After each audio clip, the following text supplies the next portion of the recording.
की भारताला फारच प्राचीन अशी उज्ज्वल परंपरा कशाची लाभलेली आहे, तर आपल्या इतिहासाची आणि संस्कृतीची. आपला जेव्हा आपण सांस्कृतिक इतिहास अभ्यासतो तर त्याच्यामध्ये आपल्याला असं दिसून येतं की सिंधू संस्कृती ही जगातील सर्वात प्राचीन संस्कृती आहे आणि आपण काय होतो, सुसंस्कृत होतो. हे आपल्याला केव्हा समजलं, 1922 मध्ये जेव्हा सिंधू संस्कृतीचा शोध लागला तेव्हा आपल्याला माहित झालं. आणि आपल्यावर जेव्हा जेव्हा परकीयांचे राज्य होतं तेव्हा ते परकीय काय समजायचे आपल्याला, रानटी. Indian side dogs are not allowed, हे ब्रिटिशांच्या अनेक सार्वजनिक ठिकाणी लिहिलेलं असायचं बोर्ड. आणि ते असं का लिहायचे, कारण की ते आपल्याला रानटी समजायचे. इंडियन्स म्हणजे कोण, रानटी लोक. पण आपल्याला 1922 मध्ये आपल्या संस्कृतीचा शोध लागला. आणि मी तुम्हाला एक सांगते की world heritage sites of Marathwada हा आम्हाला एक पेपर आलेला आहे IKS मध्ये, इंडियन नॉलेज सिस्टीम. आता इंडियन नॉलेज सिस्टीम काय आहे, तर ज्ञान परंपरा. आणि मग ही ज्ञान परंपरा म्हणजे काय, की चालत आलेलं जे ज्ञान आहे त्याची परंपरा आपल्याला सुरू ठेवायची. आणि world heritage sites of Marathwada त्याच्यामध्ये मी सांगते, आता मॅडमचा विषय वेगळा असेल, इतिहास नसेल, तर त्याच्यामध्ये अजिंठा आणि वेरूळच्या लेण्या आहेत. आणि का आहे, कारण की कित्येक वर्षापूर्वी आपल्या इथे खूप सगळे कलाकार होऊन गेलेले आहेत ज्यांनी आपली संस्कृती त्या दगडांच्या माध्यमातून, त्या पाषाणाच्या माध्यमातून स्पष्ट केलेली आहे. आणि जर तुम्ही तिथं त्यांना नेलेलं नसेल तर तुमची एक ट्रिप काढा महाविद्यालयाची आणि तुम्ही खरंच अजिंठा आणि वेरूळच्या लेण्या बघा. मी तुम्हाला सांगते की मी जेव्हा हा विषय घेतला शिक्षण, तर बघा तुम्ही वेरूळच्या लेणीमध्ये तुम्ही जा आणि तिथं ज्या जैन लेण्या आहेत तिथं अष्टभुजा सरस्वतीची एक मूर्ती कोरलेली आहे. म्हणजे आपली जी परंपरा आहे ती कोणाची आहे, तर सरस्वतीला पूजनाची परंपरा आहे. आजच नाही पूजत आपण, तर अनेक प्राचीन काळापासून आपण काय करतो, तर सरस्वतीचं पूजन ज्ञान देणारी म्हणतो. बरोबर आहे की नाही, सरस्वतीचं पूजन आपण का करतो, ती काय करते, आपल्याला ज्ञान देणारी आहे. आपण दिवाळीच्या वेळेस लक्ष्मीची उपासना करतो, पूजा करतो का, ती धन देणारी आहे. पण जोपर्यंत तुम्ही ज्ञान हस्तगत करणार नाही तोपर्यंत तुमच्याकडे धन येणार नाही, लक्षात ठेवा.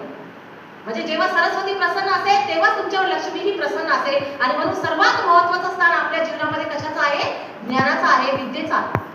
आणि हीच विद्या आपल्याला पुढे नेऊ शकते. मी आज तुमच्या समोर बोलू लागलेले आहे. मी एक साधारण कुटुंबातील, मुस्लिम कुटुंबातील एक स्त्री, म्हणजे आता मुलगी होते, पण माझ्या वडिलांनी म्हटलं की तुम्ही शिका आणि तुम्ही काय करा, शिकून काहीतरी बना. असं नाही की नोकरी करा, शिका. मी म्हटलं PhD करायचं, आपल्याला गुणवत्ता हस्तगत करायची. मग बीएड काहीच केलं नाही मी. आणि मी फक्त कशासाठी शिकलेले आहे, तर आपल्याला उच्च विद्या विभूषित व्हायचं, याच्यासाठी मी शिकले. म्हणजे शिक्षणाने मला कुठं पोहोचवलं आज, की मी तुम्हाला आता व्याख्यान देऊ शकते एवढी क्षमता माझ्यामध्ये निर्माण झालेली त्या शिक्षणामुळे. आणि मराठवाडा जो होता, तर आपण बघितलेले की परकीयांची राजवट होती. पूर्वीपासूनच सोने की चिडिया म्हणून भारताला ओळखलं जायचं. सोने की चिडिया म्हणजे काय, तर खूप संपत्ती. आणि जिथं संपत्ती असते तिथं चोरी करतात चोर. आणि त्याचप्रमाणे हे चोर सगळे जे आहे परकीय, ते आपल्या इथं आले कशासाठी, आपल्या इथली संपत्ती लुटून नेण्यासाठी. आणि मग ही जी संपत्ती आहे ती थोडी थोडी करत करत त्यांनी जरी लुटून नेली तरी पण भारत हा जो देश आहे आजही सोने की चिडिया आहे. बरोबर आहे की नाही, आजही आपण आपल्या कर्तृत्वाच्या भरावर आपण भारताला पूर्वीपेक्षा जास्त चांगले दिवस आणू शकतो, पूर्वीचं वैभव प्राप्त करून देऊ शकतो. फक्त कशाच्या बळावर, तर आपल्या शिक्षणाच्या आणि कर्तृत्वाच्या बळावर. मग स्वामी रामानंद तीर्थ यांनी काय केलं, तर आपण निजामाच्या गुलामगिरीत होतो. निजाम हा जो होता तो म्हणजे 1824 ते 1948, 1724 ते 1948, म्हणजे एवढा कालखंड. 1724 ते 1948. आता सर माझ्यापेक्षा जास्त ज्ञानी आहे तिथं कमालकर सर, तर माझा हा विषयच नाहीये शिकवायचा, माझा प्राचीन भारत विषय. माझी जी एकंदरीत पकड आहे ती पूर्ण प्राचीन भारतावर. मध्ययुगीन कालखंड मी शिकवत नाही मॅडम, कारण की काय, त्याच्यामध्ये पूर्ण मुस्लिम हिस्ट्री आहे. आणि मी मुस्लिम प्राध्यापिका असल्यामुळे जेव्हा मी शिकवणार तेव्हा मग विद्यार्थ्यांना वाटेल की मॅडम न्याय देऊ शकतात की नाही या विषयाला. त्याच्यामुळे मग मी प्राचीन भारत हा माझा विषय घेतलेला आहे. कारण की आपली कोणतीही म्हणजे एखादी चूक विद्यार्थ्यांना असं वाटेल की नाही मॅडम तर निजामाची प्रशंसा केली मॅडमनी, बरोबर आहे की नाही, आणि त्याच्यामुळे तो विषयच ते हाताळत. मग आता निजाम काळामध्ये काय झालं माहितीये का, की आपण त्याचे गुलाम बनलो. म्हणजे आपण ब्रिटिशांचे गुलाम होतो आणि निजामाच्या काळात आपण गुलामांचे गुलाम बनलो. निजाम हा होता ब्रिटिशांचा गुलाम आणि मग आपण त्याचे गुलाम, म्हणजे आपण गुलामाचे गुलाम बनलो. आणि मग असा विषय होता की हा जो मराठवाडा होता तो हैदराबाद संस्थानामध्ये मोडत होता. सरांनी सांगितलं, सरांना पण इतिहासाचं खूप नॉलेज आहे. सरांनी सांगितलं सातवाहन राजवट, निजामी राजवट. तर बघा आता हा जो निजामकालीन मराठवाडा होता निजामाच्या अधिपत्याखाली होता. आणि विशेष म्हणजे माझा विषय जो आहे तो काय शिक्षण हे उर्दू आणि फारसी भाषेमध्ये होते. उर्दू आणि फारसी भाषा होती शिक्षणाचं माध्यम. मग आता मी मुस्लिम असून मी उर्दू माध्यमातून नाही शिकले. बघा लक्षात घ्या तुम्ही. कारण मी मराठवाड्यात राहते. मग मला असं वाटतं की ही काय आहे, मराठवाड्याची भाषा नाही आहे. मी मराठवाड्यात वाढते म्हणजे मी मराठी भाषा शिकली पाहिजे. बरोबर आहे. आता माझा मुलगा समोर बसेल, त्याला मराठीत बोला तुम्ही, तो मराठीत उत्तर देते. आतापर्यंत त्याला मराठी येत नव्हती, पण मी घरी बसून दोन्ही मुलांना मराठी शिकवलं. कारण आपण कुठं राहतो, मराठवाड्यात राहतो आणि आपली जी मातृभाषा आहे ती प्रत्येकाला आली पाहिजे. मग उर्दू भाषेतून शिक्षण असल्यामुळे विद्यार्थी शिकत होते का? नाही. शिक्षणाचं प्रमाण अत्यल्प होतं. त्याचं कारणच एक होतं की आपली भाषा. आणि विशेष म्हणजे काय, तर हा मुस्लिम राज्यकर्ता असल्यामुळे हिंदूंवर अनेक बंधने त्याने टाकलेली होती. आणि असंही म्हटलं जातं मॅडम की काही काही इतिहासात चुकीचं लिहिलेलं आहे बरं का. मी सांगते तुम्हाला की वंदे मातरम ही घोषणा आपण देतो, बरोबर आहे. आणि वंदे मातरम चळवळ सुरू झालेली होती कुठं, छत्रपती संभाजीनगरला, जे आपण काय म्हणतो त्याला औरंगाबाद पूर्वीचं छत्रपती संभाजीनगर हे जे शहर आहे तिथं वंदे मातरम चळवळ सुरू झालेली होती. आणि लक्षात घ्या की वंदे मातरम म्हणण्यावर निजामाने बंदी आणली होती. पण असं नव्हतं बरं का, कारण की एका मुस्लिम पत्रकाराने वंदे मातरम नावाचं, वंदे भारत, वंदे मातरम या नावाची वृत्तपत्रे त्या काळामध्ये होती आणि ती मुस्लिमांनी चालवलेली होती सर. लक्षात घ्या, माझा जो संशोधन आहे त्याच्यामधून मला हे दिसून आलेले की त्या काळामध्ये या नावाची वृत्तपत्रे पण होती. म्हणजे सगळ्यांचाच विरोध होता का या शब्दाला, वंदे मातरम शब्दाला? सगळ्यांचा विरोध होता, पण निजामाचा विरोध. सालारजंग हा त्याचा प्रधानमंत्री होता आणि त्यानेच मग ही सगळी जी जिल्हे आहेत आपल्या इथले ते जमा करून त्याने मराठवाड्याची संज्ञा दिली. आणि आता मराठवाड्यामध्ये 8 जिल्हे आहेत. सरांनी आता सांगितलेले आपल्याला की 8 जिल्ह्यांचा बनवून काय मराठवाडा आहे, बरोबर आहे की 8 जिल्हे आहेत. मग आता स्वामी रामानंद तीर्थ यांचं काय आहे योगदान याच्यामध्ये, तर बघा निजामी राजवटीमधून, जुलमी निजामी राजवटीमधून मुक्त होण्यासाठी आपण एक लढा उभारला, बरोबर आहे की. त्याला आपण काय म्हणतो, हैदराबाद मुक्ती संग्राम. म्हणजे आपल्याला त्या हैदराबाद संस्थानातून मुक्त व्हायचं आहे, आपल्याला आपलं स्वातंत्र्य घोषित करायचं मराठवाड्याचं. आणि त्याच्यासाठी आपण काय केली, चळवळ उभारली. आणि त्या चळवळीचं नेतृत्व कोणी केलेले, तर या स्वामी रामानंद तीर्थ नावाच्या महामानवाने केलेले. आणि ही अत्यंत महत्त्वाची गोष्ट आहे. ते निवासी मराठवाड्याचे आहेत, साधे जीवन आहे. त्यांचा फोटो बघा तुम्ही, ते एका संन्यासी वृत्ती सारखे त्यांचे जीवन होते. त्यांना कोणताही स्वार्थ नव्हता, परंतु त्यांनी आपल्या मराठवाड्यासाठी काय केलं, तर एक लढा उभारला, एक चळवळ उभारली. आणि त्याच्यामुळे काय झालं की मराठवाडा सक्रिय झाला. कशासाठी, लढण्यासाठी. चळवळ जी निर्माण झाली ती कशी निर्माण झाली, तर सर्वप्रथम लोकांना जागृत करणे. आणि मग ही जागृती सुरू झाली. आणि त्यांनी काय केलं, तर योगेश्वरी जी काही संस्था होती त्या माध्यमातून अनेक शाळा सुरू केल्या. डॉक्टर बाबासाहेब आंबेडकर यांनीही अनेक मिलिंद महाविद्यालय, तुम्हाला माहित असेल, बरोबर आहे की नाही, मिलिंद महाविद्यालय जे आहे तर ते त्यांनी सुरू केलेलं आहे. कुठं, ते छत्रपती संभाजीनगरला. म्हणजे आपण मराठवाड्याचा इतिहास बघणार आहोत. मग कोणकोणत्या जुन्या शाळा आहेत त्यांची माहिती आपण अभ्यासणार आहोत. म्हणजे माझा हा संशोधनाचा विषय आहे आणि हा संशोधनाचा विषय असल्यामुळे थोडक्यात माहिती तुम्हाला मी संशोधनात्मक सांगणार आहे. म्हणजे मराठवाड्यामध्ये कोण कोण शाळा सुरू करणारे होते ते, तर स्वामी रामानंद तीर्थ, डॉक्टर बाबासाहेब आंबेडकर यांनी ह्या शाळा सुरू केल्या. विशेष म्हणजे काय, तर सरस्वती भुवन ही संस्था पण बघा स्वातंत्र्यपूर्व काळापासून शिक्षण देण्यासाठी तत्पर असलेली शाखा मंदिर नावाची त्यांची शाळा फार जुनी आहे. आणि विशेष म्हणजे जालना शहरावर पण माझं संशोधन आहे. तर मी तुम्हाला सांगते की मराठवाड्यामध्ये स्वातंत्र्य पूर्व काळामध्ये ही जी शाळा आहे शाखा मंदिर, त्याच्याही अगोदर मी सांगते तुम्हाला की पहिली वसतिगृह असलेली मुलींची शाळा ही जालन्यामध्ये होती. आता तुम्ही म्हणणार की मॅडम कसं काय, तर हा मी निष्कर्ष काढलेला आहे की पहिली वसतिगृह असलेली मुलींची शाळा कुठं होती, जालन्यामध्ये होती. की ज्या जालन्याला आज आपण सगळ्यात मागासलेलं शैक्षणिक दृष्ट्या काय म्हणतो, शहर म्हणतो, बरोबर आहे की शैक्षणिक दृष्ट्या, बरं का. आणि मी सांगते आर्थिक दृष्ट्या जालना फारच प्रगल्भ आहे. जालना सोनेका पालना ही म्हण आलेली आहे. आणि विशेष म्हणजे बघा तुम्ही की जालना जे आहे ते प्राचीन काळापासून काय आहे, एक बाजारपेठ आहे. आताच नाही, व्यापारी महत्व आताच नाहीये. तर पैठणला प्रतिष्ठान म्हटलं जायचं, भोकरदनला भोगवर्धन म्हटलं जायचं. तर प्रतिष्ठान आणि भोगवर्धन ही महत्वाची व्यापारी जी शहरे आहे ती कुठं होती, मराठवाड्यामध्ये. बघा व्यापारी शहरे ज्यांचा व्यापार वंशी चालत होता, आंतरराष्ट्रीय बाजारपेठेमध्ये ज्यांना महत्व प्राप्त झालेलं होतं, असं हे व्यापारी शहर होतं प्रतिष्ठान आणि भोगवर्धन. पण आता ते कुठेतरी लुप्त झालेले आहे त्यांचं वैभव. पण आपल्याला पुन्हा ते वैभव पुढे आणायचे, ते वैभव पुढे आणायचं आहे. तर ही काय होती, व्यापारी पेठे होती. आणि मग व्यापार करत करत काही काय झालं माहितीये का, बौद्ध भिक्खू येऊ लागले आणि मग ते राहू लागले, म्हणून लेण्यांची निर्मिती झाली. तुम्ही बघा की स्त्री शिक्षण शिक्षण आणि याचा काय संबंध आहे, तर या दोन महामानवांनी काय केलं, स्त्री शिक्षणावर भर दिला, पूर्ण शिक्षणावर भर दिला. आणि जेव्हा हैदराबाद मुक्ती लढा सुरू होता मॅडम, तेव्हा परिषदा भरायच्या, महिला परिषदा, लक्षात घ्या तुम्ही, महिला परिषदा पण भरायच्या. त्याच्यामध्ये जी परिषद भरायची महाराष्ट्र परिषद, त्याला लागूनच आणि लातूर, सेलू, परभणी इथं त्यांची अधिवेशने झालेली आहेत. त्याच्यामध्ये मी तुम्हाला सांगते की महिला या अध्यक्ष होत्या आणि त्या महिलांनी स्त्री शिक्षणाचा प्रश्न तिथं मांडलेला होता. त्याच्याही अगोदर जेव्हा आपण आपला प्राचीन इतिहास बघतो तर असं स्त्री शिक्षणावर बंदी नव्हतीच, स्त्री शिक्षणावर बंदी नव्हती.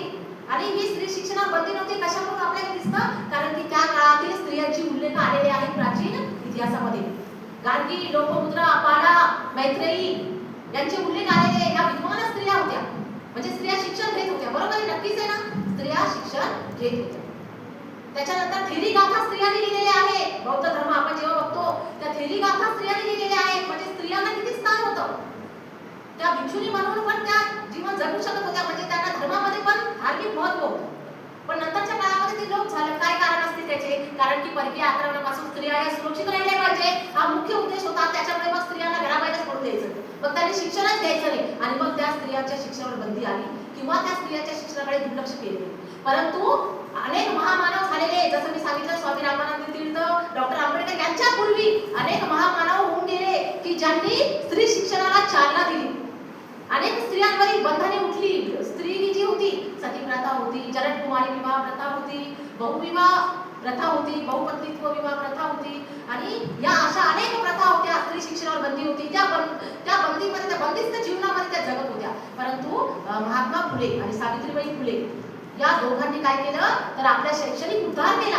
त्यांनी सर्वप्रथम 1848 मध्ये पुण्याला मुलींची पहिली शाळा सुरू केली. म्हणजे शाळा होत्या त्याच्याही अगोदर पण त्या बंद झाल्या. मिशनरींनी शिक्षण देण्यास सुरुवात केली, पण मिशनरीचा उद्देश काय होता शिक्षण देण्यामागचा, की ख्रिश्चन धर्माचा प्रसार करणे. बरोबर आहे की त्यांना ख्रिश्चन धर्माचा प्रसार करण्यासाठी ते इथे आले होते मिशनरी म्हणून, ख्रिश्चन मिशनरी. मग लोकांना असं वाटायचं नको ते आपल्या मुलींना इथं जर पाठवले शिक्षणासाठी त्याच्या मिशनरी शाळेमध्ये, म्हणजे ते आपल्या मुलींना ख्रिश्चन बनवते आणि त्यामुळे मुलींना पाठवलं जात नव्हतं. आणि म्हणून महात्मा फुले आणि सावित्रीबाई फुले यांनी पुढाकार घेऊन मुलींची शाळा सुरू केली, अस्पृश्यांची वेगळी शाळा सुरू केली. आणि लक्षात घ्या 1852 मध्ये हंटर कमिशनने या दोघांचाही सत्कार केला. आपल्या लोकांनी नाही केला, ब्रिटिशांनी केला. का? कारण की त्यांनी फार महत्त्वाचं असं कार्य केलं होतं, महिलांना त्यांच्या 4 चौकटीमधून पुढे आणण्याचं कार्य केलं होतं. जेव्हा आपल्या इथे जातपात मानली जात होती, खरं म्हणजे जेव्हा महात्मा फुले यांनी मुलींची शाळा सुरू केली तेव्हा अक्षरशः त्यांना पण खूप त्रास झाला आणि त्यांना वाळीत टाकलं गेलं दोघांनाही. पण त्यांनी आपलं अविरतपणे सामाजिक कार्य सुरू ठेवलं. आणि जेव्हा एखादा व्यक्ती सामाजिक कार्य करायला सुरुवात करतो तेव्हा तो न डगमगता परंपरावादी जीवन झुगारून तो काय करतो, तर आपलं कार्य करत असतो. आणि त्याचं एक महत्त्वाचं असं उदाहरण आहे महात्मा फुले आणि सावित्रीबाई फुले. मग असं झालं की मुली शिकतात, म्हणजे मुलींना शिकवण्यासाठी स्त्रियाच पाहिजे. आणि मग त्याच्यामध्ये ट्रेनिंग स्कूल सुरू झाले आपले. का? कारण की मुलींना शिकवण्यासाठी जर शिक्षिका स्त्री असतील तर आपण सुरक्षितपणे मुलींना पाठवू शकतो. आणि म्हणून ट्रेनिंग स्कूल सुरू झाली. आणि विशेष म्हणजे काय की ब्रिटिशांनी पण खूप शिक्षणासाठी प्रयत्न केलेले आहे. शिक्षणाचा विकास जो झालेला आहे ब्रिटिश काळामध्ये, त्याच्यासाठीच आपल्याला हे सगळं दिसून येतं. हंटर कमिशन आहे, सॅडलर आयोग आहे, वूडचा खलिता आहे, बरोबर आहे की हे सगळे जे आहे तर ते आपल्या शैक्षणिक विकासासाठी त्यांनी पुढे आणले.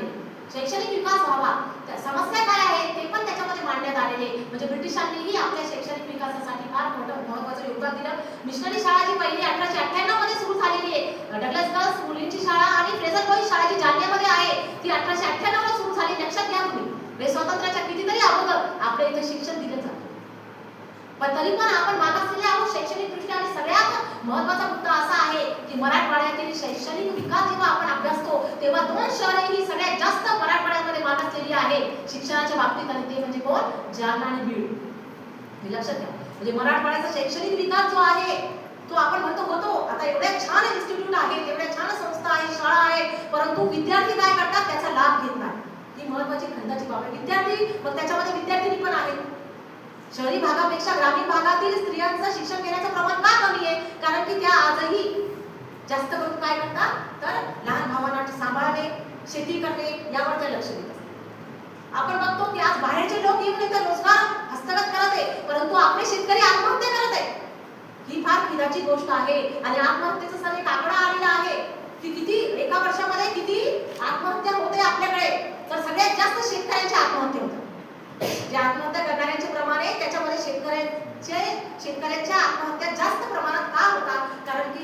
जो आहे तो अज्ञानी आहे. तुम्ही अमेरिकेमध्ये बघा, अमेरिकेत जाऊन तिथं काय होतं, अद्ययावत तंत्रज्ञान वापरून शेती केली जाते. आणि आज आपण काय करतो तर पारंपरिकरित्या शेती करतो. तुम्ही पावसावर अवलंबून आहात, परंतु तिथं पावसाच्या पाण्याच्या सोयी केलेल्या आहे. आज आपल्या इथं धरणे किती आहे, धरण किती बांधलेले, खूप कमी. विद्यापीठ किती आहे, 2च विद्यापीठ आहे. लक्षात घ्या तुम्ही. पाण्याची सोय नाही, त्याच्यामुळे शेतकरी हवालदिल आहे. जर त्याने पाण्याची सोय केली, शेतीसाठी त्याने जर शेतीसोबतच जर त्याने पशुपालन किंवा इतर कुटीर उद्योग वगैरे केले तर तो काहीतरी विकास, स्वतःचा आर्थिक विकास करू शकेल. परंतु त्याच्याकडे ती बुद्धी नाही. आणि ती बुद्धी का नाही, कारण तो शिक्षण घेत नाही. त्यामुळे त्याच्या बुद्धीचा विकास झालेला नाही. आज त्याचाच मुलगा जर शिक्षण घेत असेल तर अद्याप शेती करेल. परंतु असं मी बघितलं की अभ्यासांती असं निष्कर्ष निघालेले की शेतकरी जे आहेत आता त्यांची संख्या पूर्वी खूप होती, पण आता ती अर्धीही राहिली नाही शेती करणाऱ्यांची संख्या. कारण काय, तर कृषी उद्योगाला तिलांजली देऊन लोक काय करत आहेत, दुसरे उद्योगधंदे करत आहेत. शहरी भागाकडे जाण्याचे प्रमाण वाढलेले आहे. ग्रामीण भागामध्ये आता लोक राहत नाही, ते स्थलांतर करत आहेत. आणि हे महत्त्वाचं कारण आहे की शेतकरी आत्महत्या करत आहेत. सोयी सुविधा ज्या आहेत आपल्यासाठी उपलब्ध, तिथपर्यंत आपण पोहोचू शकत नाही. तुम्हाला तहान लागली, तुम्ही पाण्यापर्यंत पोहोचला तर ती तहान तुमची भागेल. पण तुम्ही काय करता की तुम्हाला जर आवश्यक गोष्ट असेल तिथपर्यंत तुम्ही पोहोचू शकत नाही. शासनाच्या अनेक योजना आहेत. मी तुम्हाला सांगते, बेटी बचाव बेटी पढाओ योजना. लक्षात घ्या, स्त्री शिक्षण जेव्हा आपण बघतो ती का सुरू केलेली आहे. बचाव म्हणजे तिला मारू नका, तिला शिक्षण द्या आणि तिला काय करा, स्वावलंबी बनवा. शिक्षण ही स्वावलंबी बनवणारी अत्यंत महत्त्वाची अशी प्रक्रिया आहे. आज आम्ही मॅडम आहे, सर आहे, आम्ही शिक्षणामुळे स्वावलंबी आहोत. बरोबर आहे की नाही. आम्ही आमचा उदरनिर्वाह असेल, आमची फॅमिली असेल, त्यांचा सगळा खर्च आम्ही आमच्या शिक्षणाद्वारे करतो, नोकरीद्वारे करतो. पण आपल्याला हे शिक्षणाचं महत्त्वच पटलेलं नाही. आणि ते म्हणजे महत्त्व पटणे अत्यंत आवश्यक आहे. लक्षात घ्या तुम्ही. आता एक सांगते की मला, केरळ हे 100% साक्षर आहे. त्यामुळे तिथला जन्मदर पण कमी आहे. त्यांना कळतं की आपण 4 मुलं सांभाळण्यापेक्षा 2च मुलांचा सांभाळ चांगल्या प्रकारे करू शकतो, त्यांना योग्य शिक्षण देऊ शकतो. आणि आपल्या इथे तसं नाही. आपल्या इथं भरमसाठ मुलं आहेत, 5-6 मुलं आहेत एका फॅमिलीमध्ये, आणि मग एकही मुलगा शिकलेला नाही, कोणाचं शिक्षण चांगलं नाही. आणि जर फॅमिली छोटी असेल तर ती काय करते, त्या मुलाच्या शिक्षणात शैक्षणिक सुविधा असतील त्याला त्या सर्व पुरेपूर त्याला पुरवते, त्याचं पोषण चांगल्या प्रकारे करू शकते. पण आपण बघतो की 100% साक्षर झालेला केरळ जो आहे तिथला जन्मदर पण कमी आहे. आणि तिथं स्त्रियांनी काय केलेलं आहे, स्वतःचा विकास केलेला आहे. स्त्रियांनी तिथं विकास केलेला आहे. परंतु इतरत्र ठिकाणी आपण जेव्हा बघतो